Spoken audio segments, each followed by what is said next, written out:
शांति। ओम शांति।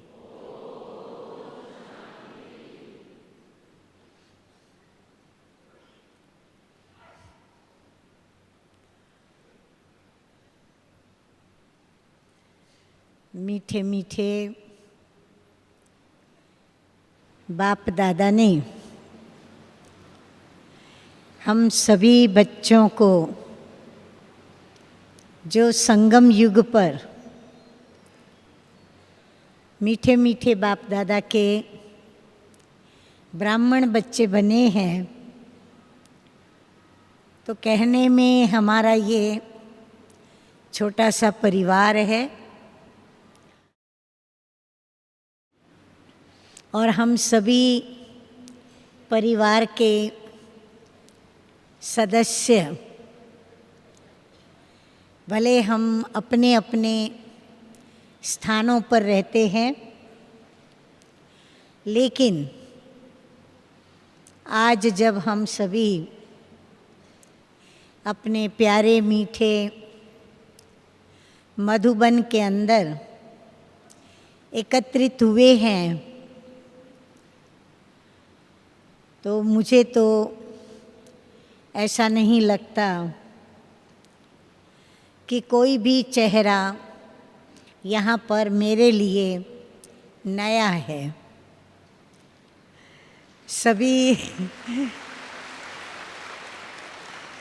सभी चेहरे बिल्कुल बाप और दादा की तरह कल्प पहले वाले पुराने और जाने पहचाने और बाप दादा के संगी और साथी और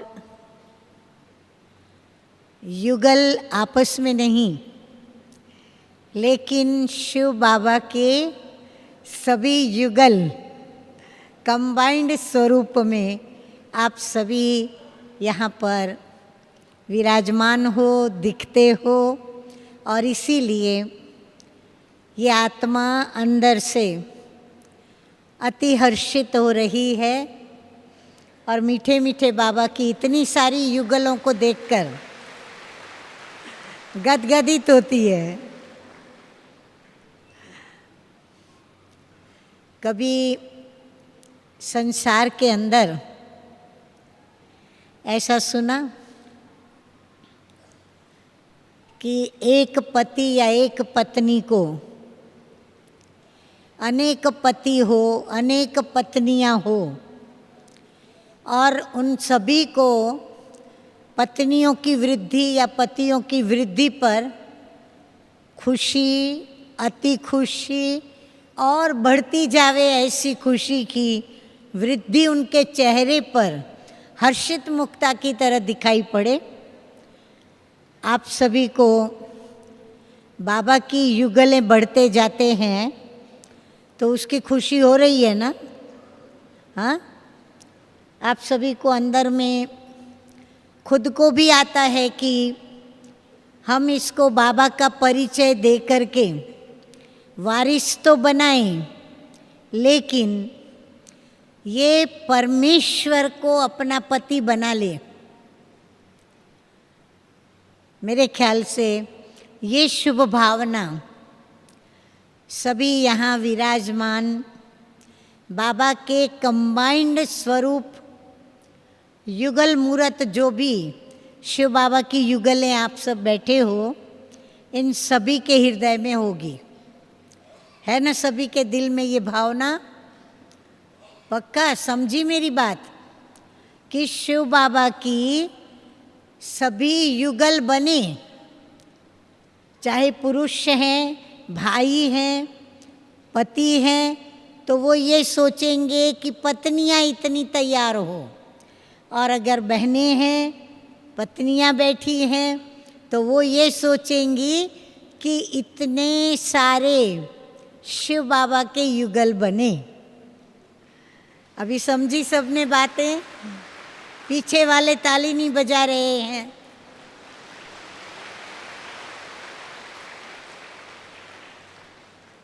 पीछे वाले भी ध्यान से सुने।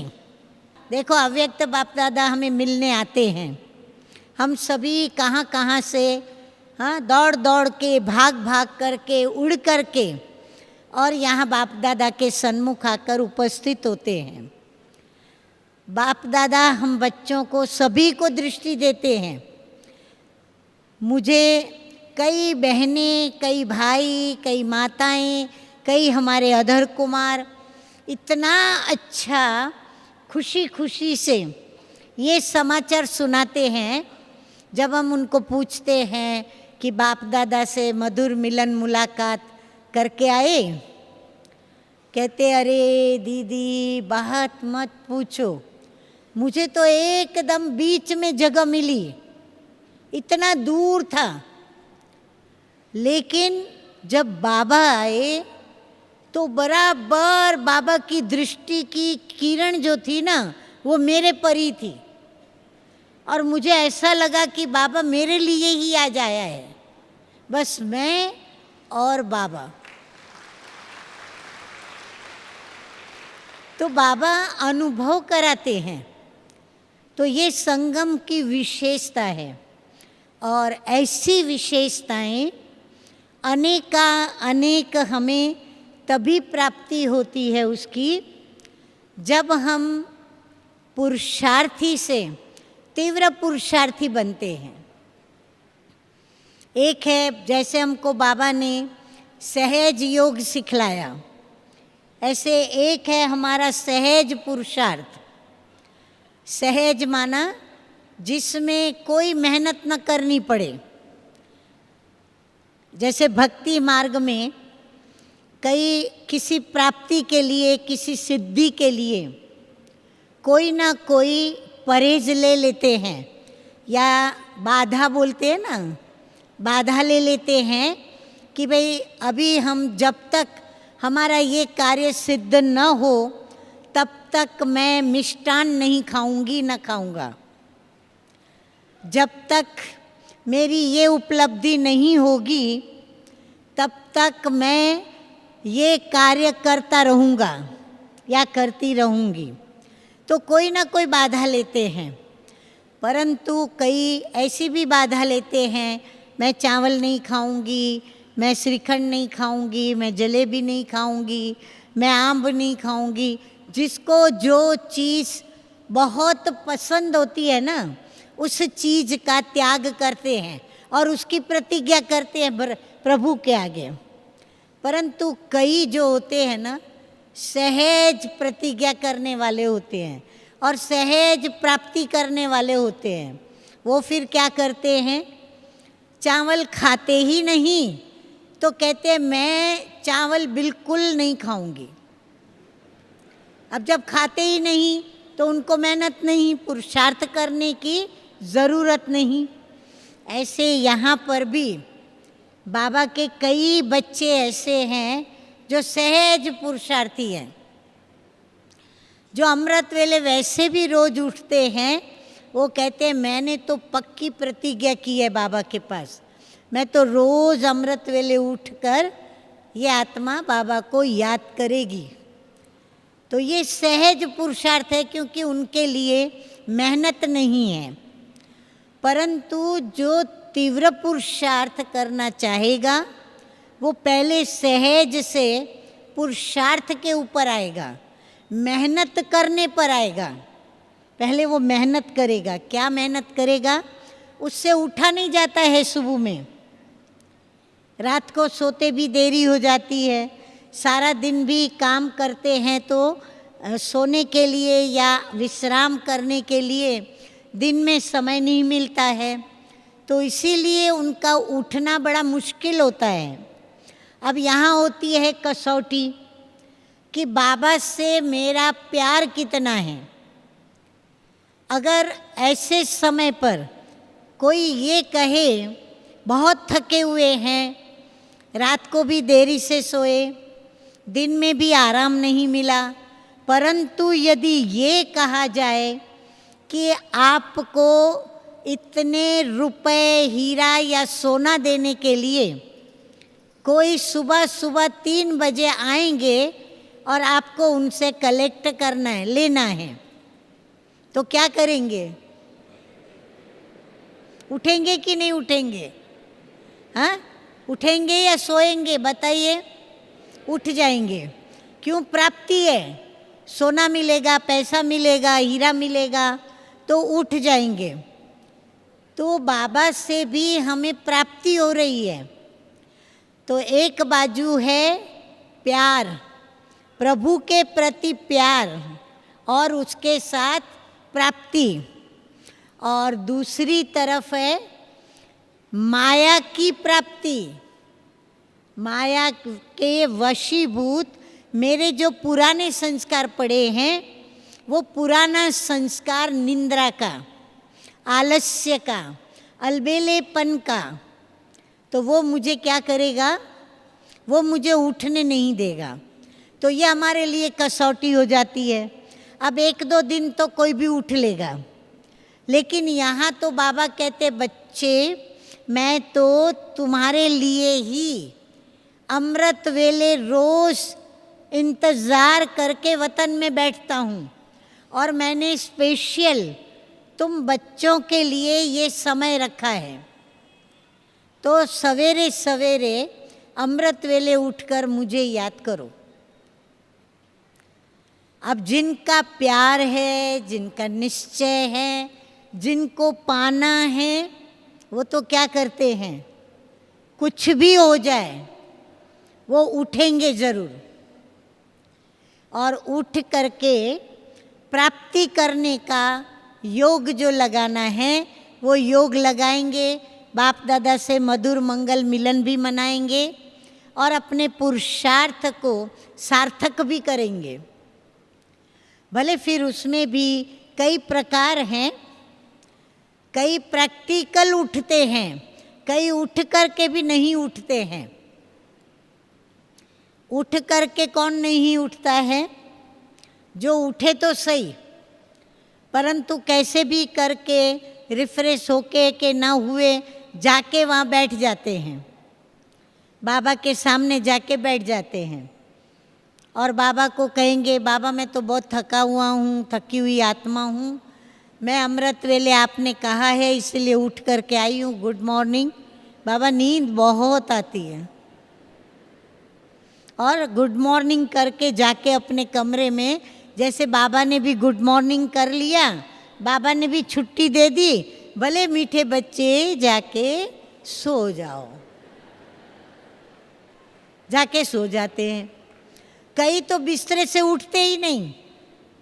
बाबा तो कहते न सोए सोए भी याद करो, तो बिस्तरे पे सोए सोए अलार्म बजा, अलार्म बंद किया और बाबा को याद किया, मीठे बाबा, प्यारे बाबा, गुड मॉर्निंग। पर बाबा मैं ना बहुत थका हुआ हूँ, बहुत थकी हुई हूँ, आज मैं उठ के बैठ नहीं सकती हूँ, मैं सोए सोए याद करती हूँ। और 1 सेकंड में ये बोलने के बाद सचमुच ही वो कहाँ चली जाती है आत्मा? वापस अपने शांति धाम, परम धाम।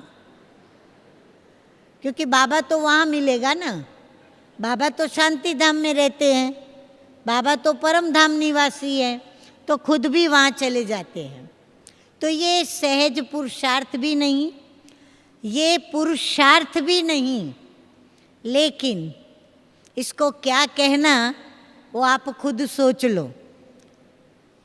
परंतु पुरुषार्थ माना पुरुष और प्रकृति, ये 2 शब्द आत्मा और शरीर के लिए आध्यात्मिक शब्द हैं, धार्मिक शब्द हैं। तो पुरुष है आत्मा, प्रकृति है शरीर। प्रकृति विनाशी, पुरुष आत्मा अविनाशी। अब जब आत्मा पुरुषार्थ करेगी, यानी अपने अर्थ स्वयं के लिए पुरुषार्थ करेगी, तो उसको कैसा पुरुषार्थ करना पड़े? अविनाशी। अब वो अविनाशी पुरुषार्थ कब कर सके? जब बाप दादा के वचनानुसार, महावाक्यों के अनुरूप श्रीमत के अनुरूप वह अशरीरी बनने का अभ्यास करे। देही अभिमानी स्थिति में बैठकर और बाबा को याद करने का पुरुषार्थ करे। जब वो सचमुच ही उस मेहनत में इतना खो जाए कि उसकी नींद उड़ जाए, उसका आलस्य खत्म हो जाए, उसका अलबेलापन भी समाप्त हो जाए और वह आत्मा, वह पुरुष प्रकृति को भूलकर, जो विनाशी है, उसको भूलकर बस मैं और मेरा बाबा, ऐसे जब याद में उसकी याद की, प्यार की लगन के अंदर मग्न हो जाए, उसके प्यार में खो जाए, उससे बातें करने में उसे समय का भी पता न चले कि कितना समय मैं आत्मा उसको याद करने बैठी। अचानक जब आँख ऊपर के स्थिति से नीचे आवे तब उसको समझ में आवे कि अरे मैं तो सिर्फ आधा घंटे के लिए ये आत्मा बैठी थी और 1 घंटा हो गया, मुझे तो पता ही नहीं चला। तो ये है पुरुषार्थ। और फिर आगे आता है तीव्र पुरुषार्थ। अब अभी तो ये एक ही बात मैं सुना रही हूँ, अमृत वेले की। और तीव्र पुरुषार्थ में बाबा कहते हैं योग जब विधि पूर्वक किया जाता है तो सिद्धियाँ प्राप्त होती है। एक है योग का कर्म किया, राजयोग किया और उसका फल मिला। परंतु जब विधि पूर्वक राजयोग किया तपस्या के रूप में तो हमें सिद्धि प्राप्त होती है। सिद्धि माना क्या? भक्ति मार्ग में आप लोगों ने बहुत सिद्ध महात्माओं को देखा होगा, सिद्धियों को प्राप्त ऐसी महान आत्माओं को देखा होगा जो बहुत सारे चमत्कार करके और लोगों को प्रभावित करते हैं। प्रभु की ओर नहीं ले जाते, उनको अपनी ओर खींचते हैं। जो उनसे बहुत बड़ी गलती होती है और ये बहुत गलत विधि है कि परमात्मा के नाम पर चमत्कार दिखाकर और अपनी ओर आकर्षित करना। इसीलिए उनका वह कर्म श्रेष्ठ कर्म नहीं कहलाता। लेकिन हम बच्चे यदि तपस्या के स्वरूप में बाबा को याद करें, तपस्या में शब्द आता है तप, हम याद में तप करें। तप को उल्टा करो तो पत, मेरी पत रखना भगवान, अर्थात मेरी इज्जत रखना, मेरी लाज रखना। तो जब हम प्रभु की लाज रखते हैं, प्रभु की लाज कैसे रखी जाती है? उसकी श्रीमत का पालन करके। जितना हम उनकी श्रीमत का पालन करते हैं उतना हम उनकी लाज रखते हैं। सुन रहे हैं? तो हमें तपस्या करनी होती है। अब जब तपस्या करनी होती है तो तपस्या में समय की गिनती नहीं होती, लेकिन समय से कदम हमें आगे बढ़ाने होते हैं। समय के साथ भी कदम नहीं मिलाने होते हैं, लेकिन समय से पहले हम खड़े हों और समय का हम स्वागत करें। अभी तो हमें समय बार बार याद दिलाता है। समय हमें कहता है कि बाकी थोड़ा सा समय हूँ मैं, फिर इस सृष्टि के ऊपर विनाश होगा और फिर नई दुनिया जिसके लिए आप सभी इतने तैयार हुए हो वो दुनिया आएगी।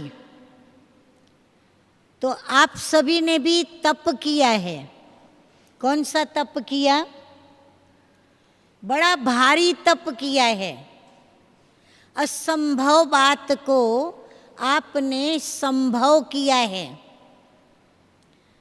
जिसको ऋषियों ने, मुनियों ने, अरे शास्त्रों के अंदर भी जो बात बताई गई उस बात को आपने खंडित करके और सभी ऋषि मुनि, शास्त्र लिखने वाले सभी को आपने गलत सिद्ध किया और बाप को आपने सच्चा सिद्ध किया। कैसे?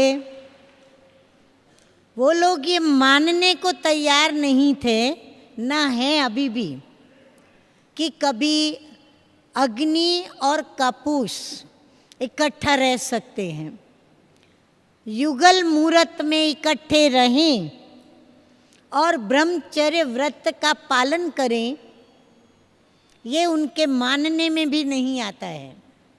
परंतु वाह बाबा के युगल बच्चे, वाह!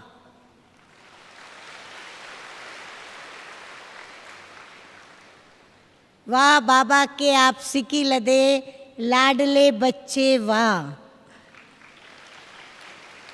क्योंकि आप लोगों ने ये बात प्रैक्टिकल में, ऐसे नहीं खाली मुख से कहते हो, लेकिन प्रैक्टिकल में सिद्ध करके बताई कि यदि हम श्रीमत के अनुरूप आत्मिक स्वरूप में स्थित होकर और देही अभिमानी स्थिति में स्थित होकर और अपनी रूहानी वृत्ति के साथ अपनी दृष्टि, कृति और प्रवृत्ति रखते हैं तो ये कर्म बड़ा आसान है।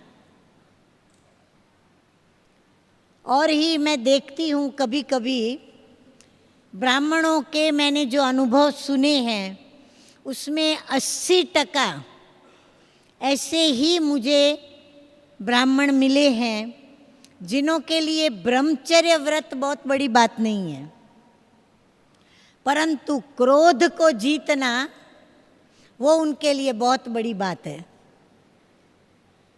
ब्रह्मचर्य व्रत तो उनका ऐसे सहज धारण हो गया जैसे कि वो पहले से ही इन संस्कारों में चले हुए हैं, और प्रैक्टिकल है भी ऐसा।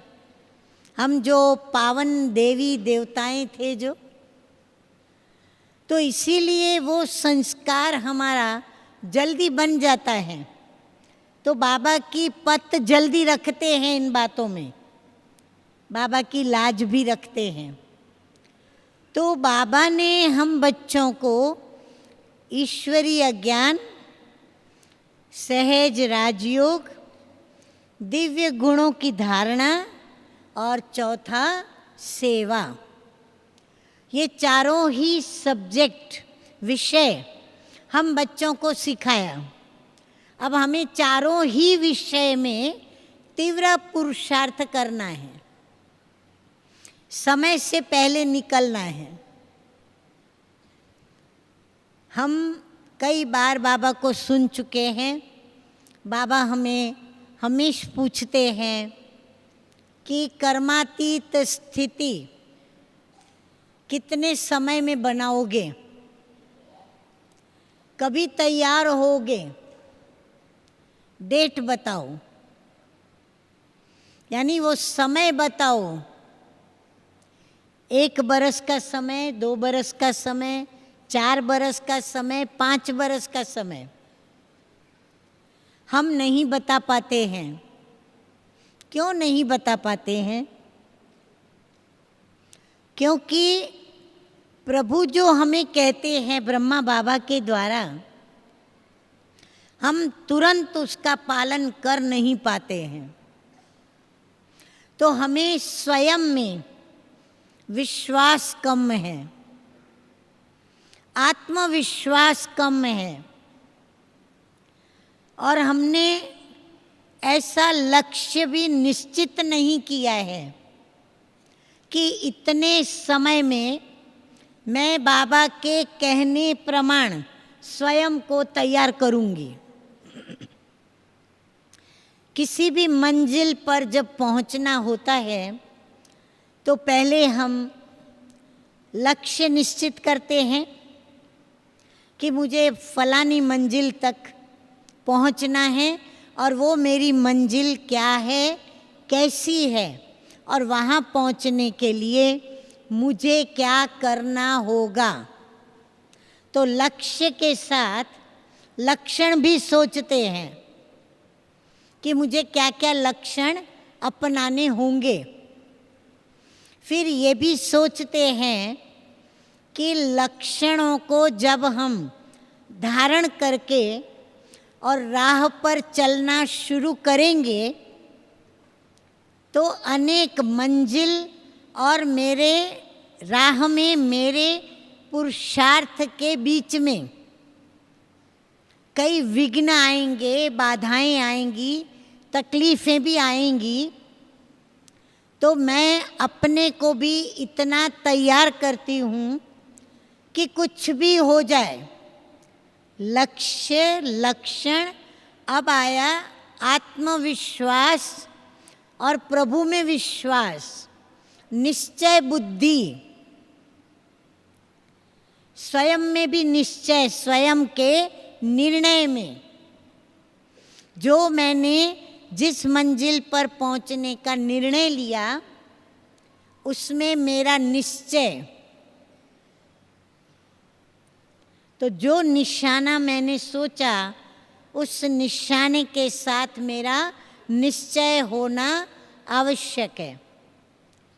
सिर्फ स्वयं में निश्चय हो इतना ही नहीं, लेकिन स्वयं में निश्चय इसलिए नहीं होता कि आत्मा अपने को इतना समर्थ महसूस नहीं करती। स्वयं को हम कहीं न कहीं कमज़ोर महसूस करते हैं, और वो हमारी कमज़ोरी, फिर चाहे वो अवगुणों की हो, चाहे किसी आदतों की हो, किसी व्यसनों की हो, फिर व्यसन स्थूल भी हो चाहे सूक्ष्म भी हो, आदत भी स्थूल भी हो चाहे सूक्ष्म भी हो, या फिर किसी भी विषय विकार में से कोई भी एक विकार मेरे अंदर ऐसा प्रबल रूप में हो जो मैं अपने आप में विश्वास नहीं कर सकती कि मेरा त्याग इस बात से सहज होगा। सहज तो क्या, लेकिन बहुत मेहनत करने के बाद भी पता नहीं मैं उसमें विजयी रहूंगी या नहीं रहूंगी। तो खुद को ही खुद में संशय, और आत्मा फिर उस समय उसको याद दिलाती है कि सर्वशक्तिमान बाप तेरा साथी है, तू हिम्मत रख। बाबा भी कहते हैं रोज रोज मुरली में कि मीठे बच्चे तुम्हारा एक कदम, जब हम ज्ञान में आए तभी बाबा हमें कहते थे तुम्हारा एक कदम हिम्मत का, मदद के मेरे 10 कदम। फिर बाबा ने थोड़ी मदद बढ़ा दी बच्चों की हिम्मत देख करके, फिर कहा 100 कदम। फिर देखा अभी और कमज़ोर आत्माएं आ रही हैं तो उनको और मदद ज़्यादा देनी पड़ेगी, तो फिर बोला 1000 गुना बाप तुम्हें मदद करेगा। और अभी तो बाबा क्या कहते हैं, हिम्मत तुम्हारी पद्मा पदम गुनी मदद बाप की।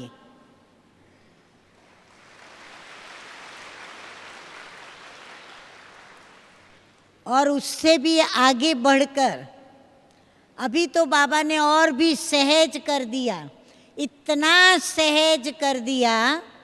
बाबा कहते हैं जब भी कोई तकलीफ आवे, समस्या आवे, विघ्न आवे, आप गूंज जाओ, कंफ्यूज हो जाओ, घबरा जाओ, ना हिम्मत हो जाओ, अपने में अपने को शक्तिहीन महसूस करो, तभी क्या करो?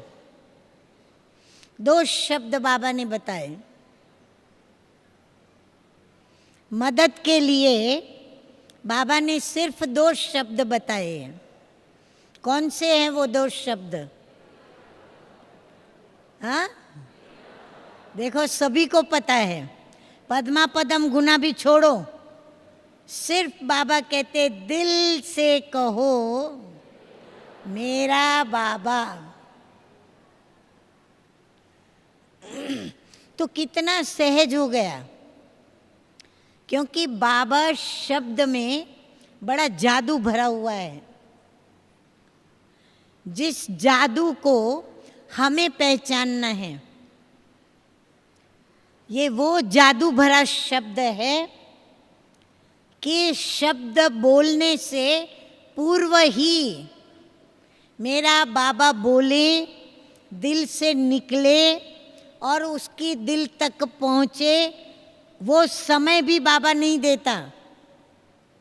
हम जो ही सोचते हैं कि मैं मेरे बाबा को याद करूं, मेरा बाबा कहकर, बाबा हमारे सामने मुस्कुराता हुआ उपस्थित हो जाता है। अरे हमारे भाई बहनें तो कभी इतने वंडरफुल अनुभव सुनाते हैं कि मैंने तो सोचा भी नहीं था। मैं तो और ही ये सोच रही थी या सोच रहा था कि ये कैसे होगा। बाबा की कई पॉइंट्स याद आती थी, अच्छी अच्छी, बच्चे हिम्मत रखो, बच्चे ये करो, बच्चे वो करो, परंतु फिर भी मुझे आता था कैसे होगा। लेकिन जब मैं वो कार्य करने के स्थान पर पहुंचा या उस घड़ी पर उपस्थित हुआ, कार्य तो हुआ पड़ा है।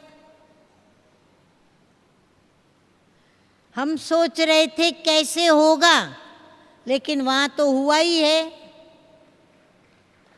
तो दिल से आत्मा गदगद हो जाती है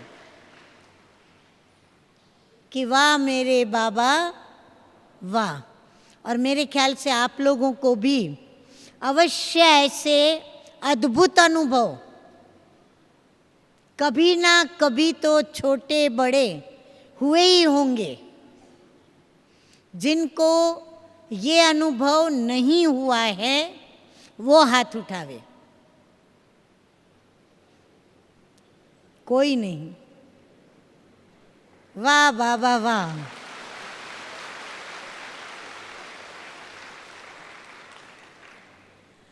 तो हम सभी को छोटी छोटी बातों में,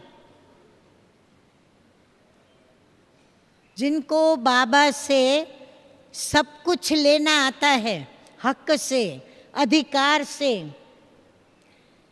थोड़ा आज की भाषा में कहूँ तो बाबा खुद भी कहते हैं मैं आया हूँ, मेरी मदद लो, यानी मुझे यूज़ करो।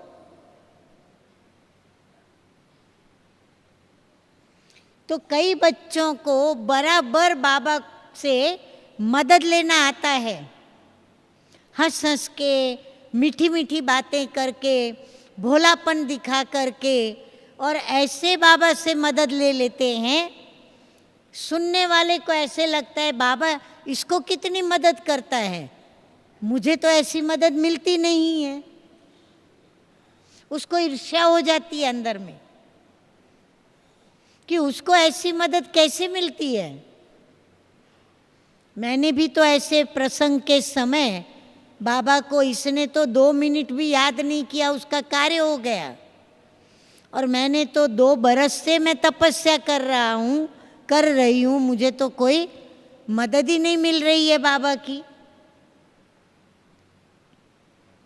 तो कंफ्यूज हो जाते हैं। तो कारण क्या है?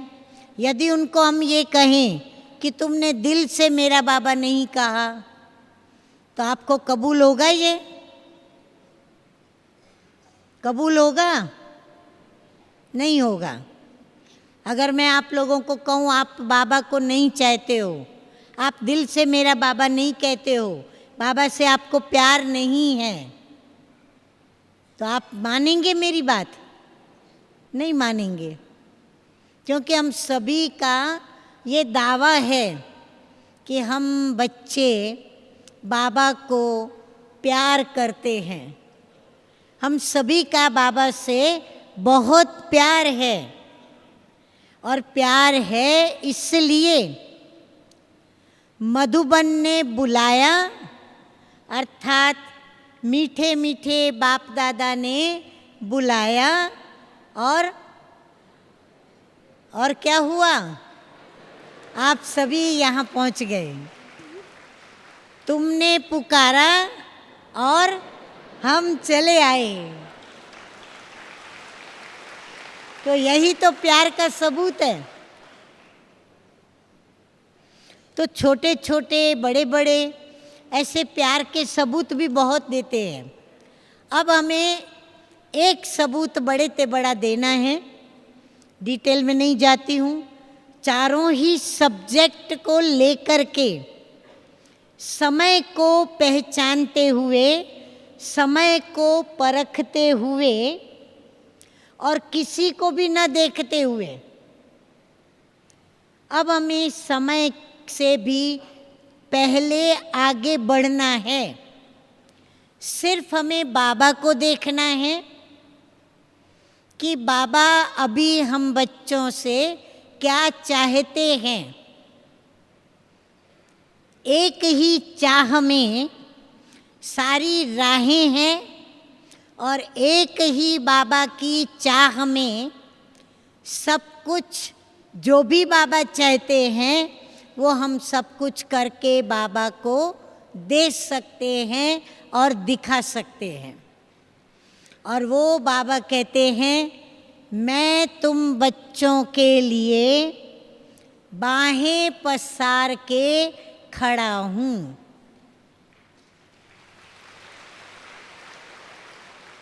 तो बाबा क्यों खड़े हैं? बाहें पसार के खड़े क्यों हैं? जब संगम युग में साकार बाबा मुरली सुनाते थे, हम कल्प वृक्ष पर समझाते हैं, तो बाबा भी तपस्या कर रहा है। लेकिन अभी बाबा के जितने भी चित्र आप देखेंगे वो बैठा हुआ बाबा नहीं, लेकिन फरिश्ता बाबा। तो वतन से बाबा हम बच्चों का आवाहन कर रहे हैं कि बच्चे जल्दी जल्दी आओ। क्यों कहते हैं? क्योंकि हम बच्चे भी यही चाहते हैं कि जल्दी जल्दी हमारी दुनिया आवे। कौन सी दुनिया? नई दुनिया। चाहते हैं कि नहीं चाहते हैं कि ये दुनिया अच्छी लग रही है? हाँ, यहाँ जिनको रहने की दिल हो, मधुबन की बात नहीं कर रही हूँ, उसमें तो आप सभी हाथ उठाएंगे, परंतु जिनको ये पुरानी दुनिया में रहने की दिल है, सच्ची दिल से बोलना, जिनको यहाँ रहने की दिल है वो हाथ उठाए। देखो धीरे धीरे हाथ उठ रहा है। शायद उनके दिल में ये होगा कि हम अगर यहाँ होंगे तो हम प्रभु से प्राप्तियाँ करते रहेंगे, प्रभु से हम जुदा नहीं हो, क्योंकि नई दुनिया में तो बाबा नहीं होगा।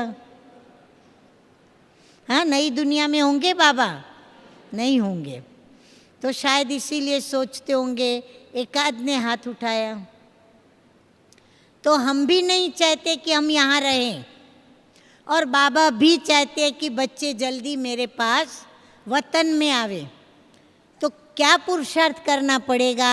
एक ही तीव्र पुरुषार्थ जिसमें चारों सब्जेक्ट आ जाती हैं, वो है कर्मातीत बनने का पुरुषार्थ। साक्षी दृष्टा भव, साक्षी स्वरूप में स्थित होकर के, देही अभिमानी होकर के हर कर्म को करना, जिसमें हम न्यारे भी रहेंगे और हम बाबा के प्यारे भी बनेंगे, अर्थात वतन में भी जाएंगे। आज आप लोगों ने जो धारणाएं की वो कब कर सके? जब आप अपने जो कायदे मुजब का पति पत्नी का जो संबंध था, उस संबंध से विस्मृत होकर आप एक न्यारे संबंध में बंधे। अगर वो न्यारा संबंध आप नहीं बांधते, यदि आप उस संबंध से न्यारे नहीं बनते, तो क्या ब्रह्मचर्य व्रत पालन करना आसान था? बिल्कुल आसान नहीं था। लेकिन आप प्रभु के प्यारे कब बने? जब प्रभु की श्रीमत पर आप इस देह से न्यारे बने, अपनी वृत्ति को भी देह से न्यारी बनाई, तो आपकी दृष्टि में भी परिवर्तन आया, वृत्ति में परिवर्तन आया, दृष्टि में परिवर्तन आया, कृति में भी परिवर्तन आया, वाणी में भी परिवर्तन आया, और प्रवृत्ति में भी परिवर्तन आया। जब इन सभी बातों में आपने परिवर्तन लाया, अर्थात उनसे आप अलग हुए, जो आप पति पत्नी के संबंध में जो एक्टिविटी, जिस वृत्ति से, जिस विचारों से, जिस ख्यालातों से, जिस संबंध और स्नेह से कर रहे थे, वो करना आपने परिवर्तन किया, खत्म नहीं कर दिया। ऐसे नहीं कि पत्नी पत्नी नहीं, पति पति नहीं। परिचय तो यही देना होगा कि ये मेरे लौकिक पति हैं, ये मेरी लौकिक पत्नी है। कभी आप अपने मित्र संबंधी जो ज्ञान में नहीं, उनको कहेंगे क्या ये मेरी बहन है, और वो कहेगी क्या कि ये मेरा भाई है? कहेंगे ये ब्रह्मा कुमारी में जाके खिसक गया है इसका। करेंगे ये गलती? कभी नहीं करेंगे। तो ये गलती हम नहीं करते। हम लौकिक माता पिता के लिए भी बोलते हैं कि हमारी लौकिक माँ है, लौकिक पिता है, परंतु आप जब अपना परिचय देंगे दूसरों को, तो आप यही कहेंगे मेरे लौकिक पति हैं, लौकिक पत्नी है। फिर आप कहो भले हम दोनों बाबा के बच्चे हैं, समझदार होगा तो समझ जाएगा। जब एक बाप के बच्चे हो तो ये तो कभी कोई सोचेगा ही नहीं कि ये बाप के दोनों बच्चे हैं तो ये भाई बहन है।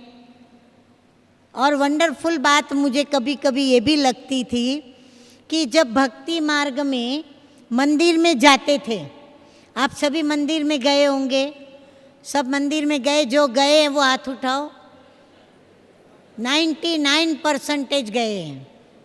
मंदिर में जाके भी प्रभु के आगे कहा, पतियों को पहले पूछती हूँ, मतलब मेरे मीठे मीठे जो विजयी रत्न हैं उन भाइयों को पूछती हूँ, आपने प्रभु को कहा कि तुम मात पिता हम बालक तेरे? कहा? सभी ने कहा? जिसने नहीं कहा वो हाथ उठाओ। सबने कहा। अभी मैं हमारी मीठी मीठी बहनों को, भोली भाली बाबा की बच्चियों को, उनको पूछती हूँ, आप भी मंदिर में गई, आपने भी प्रभु को कहा कि तू माता, तू पिता, मैं तेरी बच्ची। जिन्होंने नहीं कहा वो हाथ उठावे। कहा, लेकिन आप दोनों ने झूठ बोला।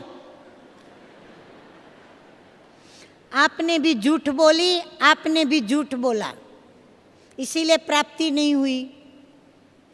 क्या झूठ बोला मालूम है आप लोगों को?